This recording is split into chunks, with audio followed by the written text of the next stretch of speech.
পশ্চিমবাংলায় মানে টলিউড ইন্ডাস্ট্রিতে দেবদা যা বক্স অফিস কালেকশন দিচ্ছেন বা দিয়ে এসেছেন আফটার কোভিড, এই কালেকশনের ধারে কাছে কেউ নেই, ধারের কাছে জাস্ট কেউ নেই।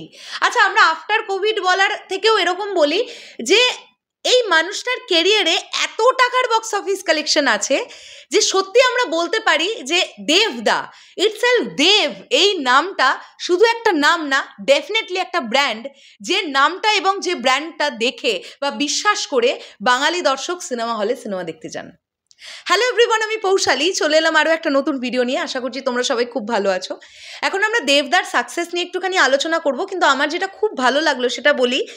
বাংলাদেশের একটি পেজ সিনেবাজ, তারা দেবদাকে নিয়ে এই পোস্টটি করেছে, যেটা দেখে আমার খুব ভালো লাগলো। দেখো, আমি সবসময়ের জন্য এই কথাটা বলি যে আমাদের মাতৃভাষা বাংলা, আমরা বাংলা সিনেমার সাপোর্টার।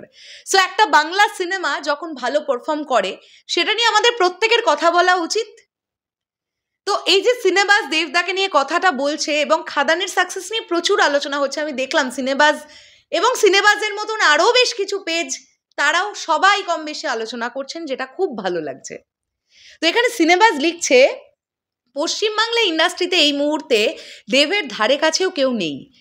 বক্স অফিস অ্যানালিসিস হোক বা অন্যান্য রেকর্ড, দেবের রেকর্ড ভবিষ্যতেও কেউ ব্রেক করতে পারবে কিনা তা সন্দেহ। টলিউড ইন্ডাস্ট্রি, পশ্চিমবাংলার কথা বলা হচ্ছে, ওকে। কলকাতা সিনেমার টপ 5 সর্বোচ্চ আয় করা সিনেমা, সর্বোচ্চ বক্স অফিস কালেকশন করা সিনেমা, নেট কালেকশন, ওকে। প্রথম 5টা সিনেমার নাম বলা হবে, সেখান থেকে 4টেই দেবদার। তাহলে এবার তোমরা বলো যে সিরিয়াসলি এই মানুষটার বক্স অফিস কালেকশনের ধারে কাছে পশ্চিমবাংলায় এই সময় দাঁড়িয়ে আর কেউ নেই, এটা তো পুরো শিওর। প্রথমে যে সিনেমাটা সেটা হচ্ছে অ্যামাজন অভিযান, যেটা 30 কোটি টাকা প্লাস নেট কালেকশন করেছে। আর যে সময় করেছে সেই সময় টাকার মূল্য এখনের থেকেও বেশি ছিল। হ্যাঁ, তো সেই সময় দাঁড়িয়ে 30 কোটি টাকা প্লাস ভাবা যায় না। আচ্ছা, এরপরে আছে চাঁদের পাহাড়, যেটা জানতে পারা যায় 22 কোটি টাকা প্লাস নেট কালেকশন। তারপরে সিনেমাটা আছে বহুরূপী, যেটা উইন্ডোজ প্রোডাকশনের ছবি, 16 কোটি টাকা প্লাস নেট কালেকশন জানতে পারা যাচ্ছে। তারপরেরটাই আছে প্রজাপতি, যেটা 14 কোটি টাকা নেট কালেকশন করেছে, এটাও দেবদার সিনেমা। আর লাস্ট যে সিনেমাটা এখন চলছে খাদান, এই সিনেমাটা 13 কোটি টাকা প্লাস নেট কালেকশন করেছে। তো প্রথম 5টার মধ্যে 4টে সিনেমাই দেবদার, অ্যামাজন অভিযান, চাঁদের পাহাড়, প্রজাপতি এবং খাদান। তো ডেফিনেটলি আমরা এটা বলতেই পারি, আর আমরা এটা সবসময় প্রচণ্ড প্রাউডের সঙ্গেই বলি যে ওয়েস্ট বেঙ্গলের বক্স অফিস কিং এখন একজনই, যার নাম দেবদা। এটা আমরা সবসময়ের জন্য বলি, আর এটা প্রমাণিত।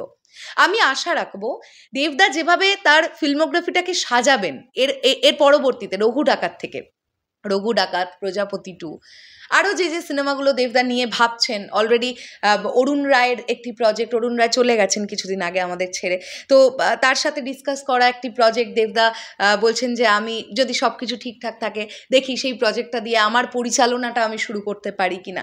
আজকে অরিত্রস গানের তরফ থেকে একটা দেবদার সঙ্গে ইন্টারভিউ এসছে, দারুণ ইন্টারভিউ। তোমরা যদি কেউ না দেখে থাকো তোমরা অবশ্যই চেক আউট করো, আমাদের দারুণ লেগেছে।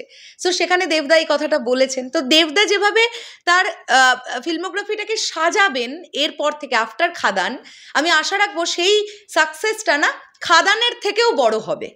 আর দেবদা এমন একজন মানুষ যিনি প্রচণ্ড পর্যবেক্ষণ করেন, প্রচণ্ড পরীক্ষা নিরীক্ষা করে তবে একটা সিনেমায় হাত দেন।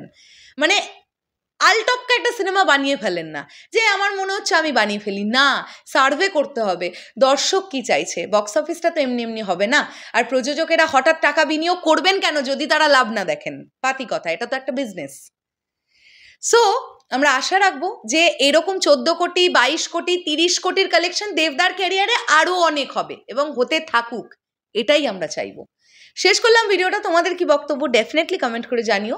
আসছি আবার খুব শিগগিরই নতুন কোনো ভিডিও নিয়ে, তাহলে এখনের জন্যে টাটা।